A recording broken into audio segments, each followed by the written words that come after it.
Assalomu alaykum hurmatli yurtdoshlar. Bugun men pensiya olayotgan yoki yaqin orada pensiyaga chiqmoqchi bo'lgan har bir inson uchun juda muhim masalani tushuntirib beraman. Gap ustama qo'shimcha to'lov, imtiyozli hisob-kitob va pensiyaga qo'shib berilgan summa haqida ketadi. Ko'pchilik mening xizmatim bor, men falon joyda ishlaganman, menga ustama chiqish kerak deb o'ylaydi. Lekin eng muhim joyi shuki, ayrim hujjatlar bo'lmasa bu ustama rasman hisoblanmaydi. Bu ma'lumot har bir oilaga tegishli. Chunki deyarli har bir xonadonda pensioner bor yoki pensiyaga chiqadigan inson bor. Videoni oxirigacha ko'ring. Chunki bitta hujjat yetishmagani uchun odamlar yillar davomida o'ziga tegishli pulni ola olmay qolishi mumkin. Kanalga hoziroq obuna bo'ling, like bosib qo'ying. Chunki men bunday masalalarni oddiy, tushunarli va amaliy qilib tushuntirib boraman. Men ko'p murojaatlarda bir xil holatni ko'raman. Odam ishlagan, mehnat qilgan, ba'zan og'ir sharoitda ishlagan, ba'zan mukofotlangan, ba'zan nogiron farzand parvarishlagan, ba'zan urush davri yoki mehnat fronti bilan bog'liq hujjatlari bo'lgan, lekin pensiya hisoblanayotganda ayrim davrlar yoki ustamalar qo'shilmay qolgan. Sababi ko'pincha bir xil. Tasdiqlovchi hujjat yo'q, hujjatda xato bor. Arxivdan ma'lumotnoma olinmagan yoki odam mehnat daftarcham bor-ku, shu yetadi deb o'ylagan. Oldin ko'plab ishlar qog'oz hujjatlar, mehnat daftarchasi, korxona ma'lumotnomasi va arxiv yozuvlari orqali tasdiqlanar edi. Kimdir zavodda ishlagan, kimdir kolxozda, kimdir maktabda, kimdir tibbiyot muassasasida, kimdir harbiy xizmatda bo'lgan. Hamma narsa mehnat daftarchasiga to'g'ri yozilgan bo'lsa, ish osonroq kechgan. Lekin hayotda korxonalar yopilgan, nomi o'zgargan, arxivlar boshqa joyga ko'chgan, muhrlar eskirgan, familiya almashgan, hujjatlarda bitta harf noto'g'ri yozilgan holatlar ko'p uchraydi. Hozir esa ko'plab jarayonlar elektron bazalar bilan solishtiriladi. Pensiya jamg'armasi yoki vakolatli tashkilotlar ma'lumotni shunchaki og'zaki gapga qarab emas, rasmiy hujjatga qarab hisoblaydi. Men buni alohida ta'kidlayman. Men shu yerda ishlaganman, hamma biladi, mahalladagilar tasdiqlaydi degan gaplar ayrim holatlarda yordamchi bo'lishi mumkin. Lekin ustama hisoblash uchun asosiy mezon rasmiy tasdiqlovchi hujjatdir. Agar hujjat bo'lmasa, ustama ham avtomatik tarzda qo'shilmaydi. Bu yerda o'zgarish shundan iboratki, endi ko'p masalada tartib yanada aniqroq bo'lib bormoqda. Har bir to'lov, har bir qo'shimcha, har bir imtiyoz asos bilan beriladi. Davlat pul ajratayotgani uchun xodim ham, tizim ham qaysi hujjatga asosan degan savolga javob berishi kerak. Shu sababli men pensionerlarga doim aytaman. Huquqingiz bo'lgi yetarli emas. Huquqingizni tasdiqlaydigan hujjatingiz ham bo'lishi shart. Birinchi navbatda mehnat staji to'liq hisoblanmagan deb o'ylayotgan pensionerlar e'tiborli bo'lishi kerak. Masalan, siz 35 yil ishlaganman deb hisoblaysiz. Lekin pensiya hisobida 28 yil ko'rsatilgan bo'lishi mumkin. Nega? Chunki 7 yil qayerdadir hujjat bilan tasdiqlanmagan. Siz o'sha yillarda haqiqatan ishlagan bo'lishingiz mumkin, lekin ish joyingiz yopilgan. Mehnat daftarchasida buyruq raqami yozilmagan, ishga kirgan va chiqqan sana noto'g'ri tushgan yoki arxivda ma'lumot topilmagan bo'lishi mumkin. Oddiy misol keltiraman. Bir opa 1995 yildan 1992 yilgacha tikuv fabrikasida ishlagan. Mehnat daftarchasida ishga kirgani yozilgan, lekin ishdan bo'shagani haqidagi yozuvda korxona muhri yaxshi ko'rinmaydi. Pensiya hisoblashda bu davr bo'yicha qo'shimcha tekshiruv so'raladi. Agar opa arxivdan falonchi 1905 yil 10 martdan 1992 yil 20 avgustgacha tikuvchi lavozimida ishlagan degan ma'lumotnomani olsa, staj tiklanishi mumkin. Agar olmasa, bu davr bahsi bo'lib qoladi. Natijada pensiya miqdori kamayishi yoki ustama chiqmasligi mumkin. Ikkinchi toifa zararli. Og'ir yoki maxsus sharoitda ishlaganlar. Ko'pchilik men shaxtada ishlaganman, men kimyo seksida ishlaganman, men issiq sexda ishlaganman deb aytadi. Lekin bunday ishlar uchun oddiy ish staji yetarli bo'lmasligi mumkin. Lavozimnoma, ish sharoiti, ish davri, ish joyi tasdiqlanishi kerak. Ayniqsa, imtiyozli pensiya yoki ustama masalasida lavozim ro'yxatdagi nomga mos kelishi juda muhim. Masalan, bir kishi 10 yil zavodda ishlagan. U o'zini zararli sharoitda ishlagan deb biladi. Lekin hujjatda ishchi deb umumiy yozilgan. Qaysi sex, qaysi lavozim, qaysi sharoit ekani ko'rsatilmagan. Bunday vaziyatda men zararli joyda ishlaganman degan gapning o'zi yetmaydi. Korxona yoki arxivdan aniqlashtirilgan ma'lumotnoma kerak bo'ladi. Lavozim, sex buyruq raqami ish davri to'liq ish kuni ishlagani, zararli sharoitga kirishi kabi ma'lumotlar ko'rsatilishi lozim. Aks holda ustama yoki imtiyoz hisoblanmasligi mumkin. 3-toifa mukofot, unvon, orden. Medal yoki faxriy maqom asosida qo'shimcha to'lov kutayotganlar. Bu masalada ham ko'pchilik xato qiladi. Uyda medal bor, surat bor, eski guvohnoma bor, lekin rasmiy guvohnoma yo'qolgan. Yoki guvohnomada familiya eski, pasportda yangi yoki unvon berilgan, lekin pensiya organiga taqdim qilinmagan. Bunday holatda qo'shimcha to'lov avtomatik qo'shilmasligi mumkin. Bir otaxon mehnat faxriysi sifatida ma'lum imtiyozga ega deb o'ylaydi. U ko'kragida medal taqib yuradi, lekin guvohnoma yo'qolgan. Pensiya organi esa medalning o'zi emas. Rasmiy guvohnoma yoki vakolatli organining tasdiqlovchi ma'lumotnomasi kerak deyishi mumkin. Bu adolatsizlikdek tuyulishi mumkin, lekin tartib shunday. Pul hujjat asosida beriladi. Demak, otaxon tegishli tashkilotga murojaat qilib, guvohnoma dublikati yoki arxiv tasdig'ini olish kerak. 4-toifa nogironligi bo'lgan shaxslar, boquvchisini yo'qotganlar. Parvarish bilan bog'liq davrlarni hisoblatmoqchi bo'lganlar. Bu yerda ham hujjat hal qiluvchi rol o'ynaydi. Nogironlik guruhi, bola nogironligi, parvarish davri, vasiylik, qarindoshlik, birga yashash, daromad holati kabi masalalarda har xil hujjatlar talab qilinishi mumkin. Men doim maslahat beraman. Faqat bitta ma'lumotnomaga ishonib qolmang. Sizning holatingizni to'liq ko'rsatadigan hujjatlar to'plamini tayyorlang.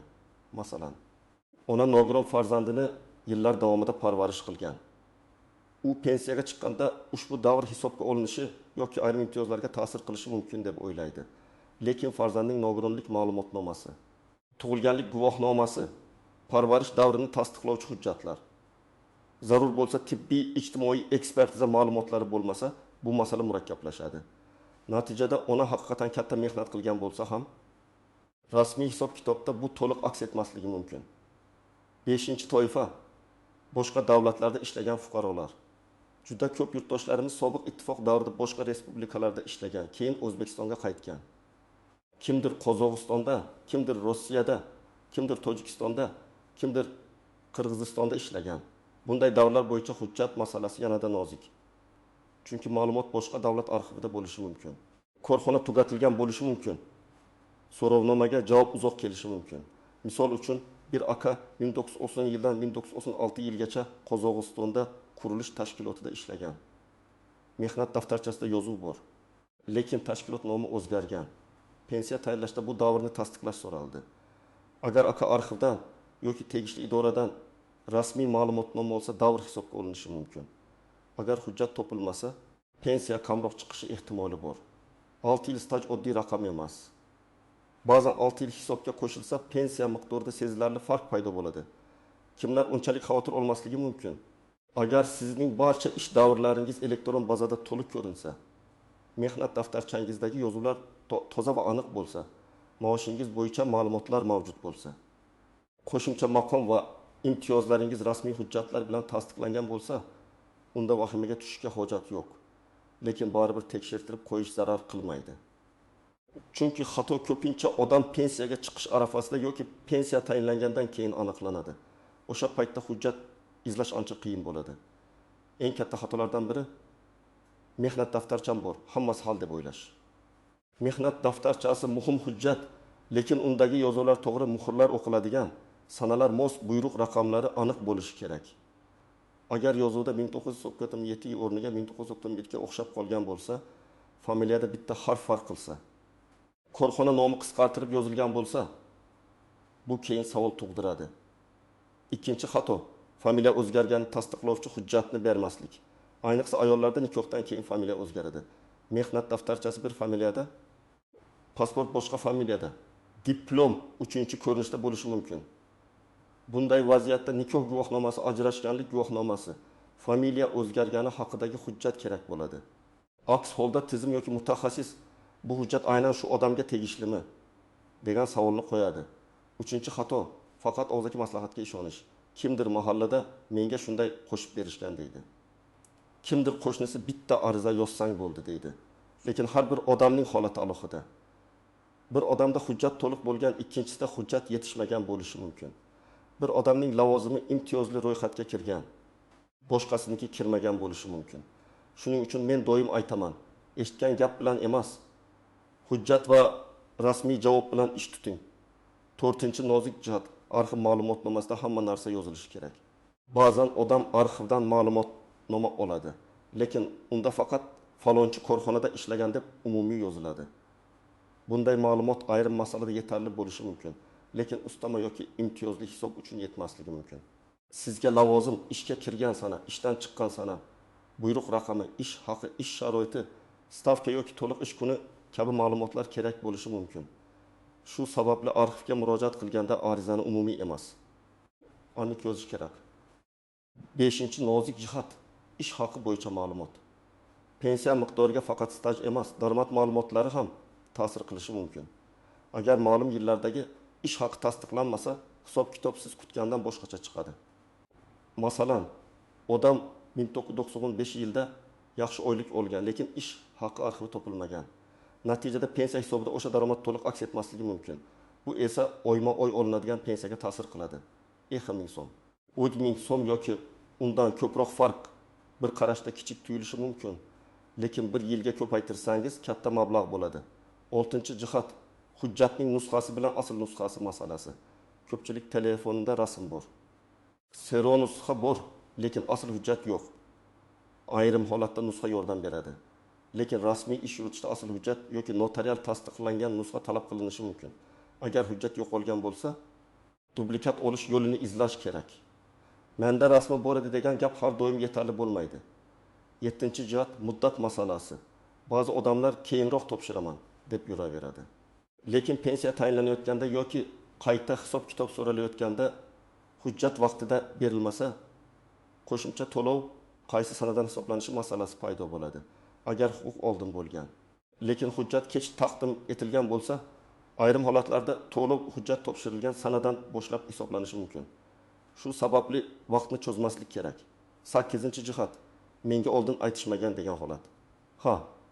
Odamga hamma narsa tushuntirilmagan bo'lishi mumkin. Lekin pensiya masalasida o'zingiz ham faol bo'lishingiz kerak. Men mutaxassis sifatida aytaman. Savol bering, yozma javob so'rang, hujjatlar ro'yxatini oling. Qaysi davr hisobga kirgani va qaysi davr kirmagani tekshirtiring. Agar siz jim tursangiz, xato yillar davomida sezilmay qolishi mumkin. Endi eng muhim qismga o'tamiz. Nima qilish kerak? 1-qadam. O'zingizdagi barcha hujjatlarni bitta papkaga yig'ing. Pasport yoki ID karta, mehnat daftarchasi, diplom, harbiy bilet, nikoh guvohnomasi, familiya o'zgargani tasdiqlovchi hujjatlar, farzandlar tug'ilganlik guvohnomalari, nogironlik ma'lumotnomalari, mukofot guvohnomalari, orden medal hujjatlari, arxiv ma'lumotnomalari, ish haqi haqida ma'lumotlar, eski buyruqlar nusxalari bo'lsa, barchasini ajrating. 2-qadam. Pensiya bo'limiga yoki vakolatli idoraga borib, pensiyangiz qanday hisoblangani aniqlashtiring. Men tavsiya qilaman. Mening pensiyam hisob kitobida qaysi ish davrlari inobatga olingan, qaysi davrlar inobatga olinmagan, qaysi hujjatlar yetishmayapti deb aniq so'rang. Iloji bo'lsa, yozma murojaat qiling. Og'zaki gap esdan chiqadi. Yozma javob esa keyingi harakat uchun asos bo'ladi. 3-qadam. Agar biror davr hisobga olinmagan bo'lsa, o'sha davr bo'yicha arxivga murojaat qiling. Arizada shunday mazmunda yozish mumkin. Men falon yillarda falon korxonada ishlaganman. Pensiya hisob kitobi uchun ish davrimni, lavozimimni, ishga qabul qilingan va ishdan bo'shatilgan sanalarni, buyruq raqamlarini hamda mavjud bo'lsa, ish haqi ma'lumotlarini tasdiqlovchi arxiv ma'lumotnomasi berishingizni so'rayman. Agar zararli yoki maxsus sharoit bo'yicha masala bo'lsa, arizada ish sharoiti va lavozimning aniq ko'rsatilishini ham so'rang. 4-qadam. Korxona hali faoliyat yuritayotgan bo'lsa, avvalo korxonaga murojaat qiling. Kadrlar bo'limi, buxgalteriya arxiv bo'limi sizga ma'lumotnoma berishi mumkin. Korxona yopilgan bo'lsa, uning hujjatlari qaysi arxivga topshirilganini aniqlang. Ba'zan tuman arxivi, ba'zan viloyat arxivi, ba'zan vazirlik yoki idoraviy arxivda bo'ladi. Hujjat izlashda sabr kerak, lekin bu sabr ko'pincha pulga aylanadi. Chunki to'g'ri topilgan bitta ma'lumotnoma pensiya miqdorini oshirishi mumkin. 5-qadam. Hujjatlarda xato bo'lsa, uni e'tiborsiz qoldirmang. Familiya, ism, ota ismi, tug'ilgan sana, korxona nomi, sanalarda farq bo'lsa, bu keyin katta muammoga aylanadi. Bunday holatda tegishli idora orqali tuzatish, tasdiqlash yoki sud tartibida faktni belgilash zarur bo'lishi mumkin. Men sudga darrov yuguring demayman. Avval idoraviy tartibda hal qilish yo'lini ko'ring. Lekin hujjatdagi xato tufayli huquqingiz tan olinmayotgan bo'lsa, qonuniy yo'l bilan tasdiqlatish kerak bo'ladi. 6-qadam. Pensiya qayta hisob kitobini so'rang. Agar siz yangi hujjat topgan bo'lsangiz, uni shunchaki papkada saqlab qo'ymang. Tegishli idoraga ariza bilan topshiring va pensiyani qayta ko'rib chiqishni so'rang. Arizada taqdim etilayotgan hujjatlar asosida pensiyamni qayta hisoblab berishingizni so'rayman deb yozing. Hujjat topshirgan sanani albatta qayd qildiring. Kirim raqami, sana, qabul qilgan xodim haqidagi ma'lumot sizda qolishi kerak. 7-qadam, har bir hujjatdan nusxa olib qo'ying. Asl hujjatni topshirishga shoshilmang. Agar topshirish kerak bo'lsa, qabul qilingani haqida tilxat yoki ro'yxat oling. Men ko'p ko'rganman, odam asl hujjatni berib yuboradi. Keyin yo'qolib qoldi degan muammo chiqadi. Hujjat bu sizning huquqingizni isbotlaydigan kalit. Uni ehtiyot qiling. 8-qadam, agar sizga rad javobi berilsa, sababini yozma shaklida oling. Bo'lmaydi degan og'zaki javob yetarli emas. Nega bo'lmaydi? Qaysi hujjat yetishmayapti? Qaysi norma asosida rad etildi? Qaysi ma'lumot mos kelmadi? Shularni bilmasangiz, keyingi qadamni to'g'ri qo'ya olmaysiz. Yozma javob sizga yuqori tashkilotga murojaat qilish, qo'shimcha hujjat yig'ish yoki zarur bo'lsa huquqiy yordam olish imkonini beradi. 9-qadam, farzandlaringiz yoki yaqinlaringizdan yordam so'rang. Ko'p pensionerlar arxi elektron navbat, onlayn murojaat, idoralararo so'rov kabi masalalarda qiynaladi. Bu uyat emas. Aksincha, farzandlar ota-onasining pensiya hujjatlarini tartibga solib bersa, bu katta savob va amaliy yordam bo'ladi. Bir oyla bir kun vaqt ajratib, barcha hujjatlarni tekshirsa, yillar davomida davom etadigan moliyaviy yo'qotishning oldini olishi mumkin. 10-qadam, hujjatlarni hozirdan tayyorlang. Pensiyaga chiqish kuni kelishini kutmang. Agar siz hali pensioner bo'lmasangiz ham, egim yoshdan oshgan bo'lsangiz, mehnat daftarchangizni, eski ish joylaringizni, diplom va harbiy xizmat hujjatlaringizni tekshiring. Korxonalar bugun bor, ertaga yopilishi mumkin. Arxiv bugun topiladi, ertaga ko'chirilishi mumkin. Vaqt o'tgan sari guvohlar kamayadi, hujjatlar yo'qoladi, izlash qiyinlashadi. Hayotiy misollar bilan tushuntiraman. Birinchi holat, ayol kishi 3 yil maktabda ishlagan, lekin 5 yil dekret va bolalarni parvarish qilish davrlari bo'yicha hujjatlar tartibsiz. U maktabda ishlagani ma'lum-ku deb yuradi. Pensiya hisobida ayrim davrlar aniq ko'rinmagani uchun summa kutilgandan kam chiqadi. Agar u oldindan buyruqlar, mehnat daftarchasi, tug'ilganlik guvohnomalari va maktab ma'lumotnomasini tartibga keltirganda masala yengilroq hal bo'lardi. 2-holat, erkak kishi 12 yil og'ir ishlab chiqarishda ishlagan. U imtiyozli hisob kutadi. Lekin hujjatda lavozimi umumiy yozilgan, sek ko'rsatilmagan. Arxidan qo'shimcha ma'lumot olinmaguncha ustama masalasi yurmaydi. U mening hamkasblarim olgan deydi. Lekin hamkasbining hujjatida lavozim aniq bo'lgan bo'lishi mumkin. Demak, taqqoslash emas, o'z hujjatingiz hal qiladi. 3-holat, otaxon faxriy unvonga ega, lekin guvohnomasi yo'qolgan.